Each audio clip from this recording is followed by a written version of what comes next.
रामकृष्ण हरी. पृथ्वीवर अनेक घटना घडत असतात. ऊन, वारा, पाऊस, वादळ, उत्पत्ती, विनाश, तसंच युद्ध.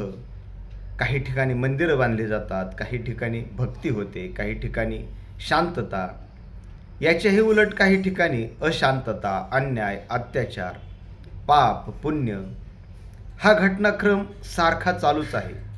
परंतु पृथ्वीमध्ये धैर्य आहे, सहनशीलता आहे. हे धैर्य, ही सहनशीलता ही सद्गुरूच्या अंगी असते, सत्पुरुषाच्या अंगी असते.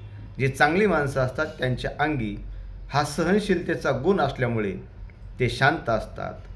त्यांच्याविषयी किती गैरसमज झाले, त्यांना किती दोष दिला, त्यांची कितीही निंदा केली, ते मात्र सहनशीलतेने ते स्वीकार करतात. ते कशालाही प्रत्युत्तर करत नाहीत, ते आपलं काम करत असतात.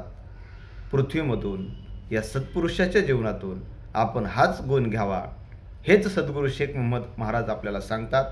ते एका ओळीतून म्हणतात, जैसे मेदिनीचे धैर्य थोर, उत्पत्ती प्रलय होय अनाचार, परी कोणा नेदीच प्रत्युत्तर, तदज्ञाय असे सद्गुरू.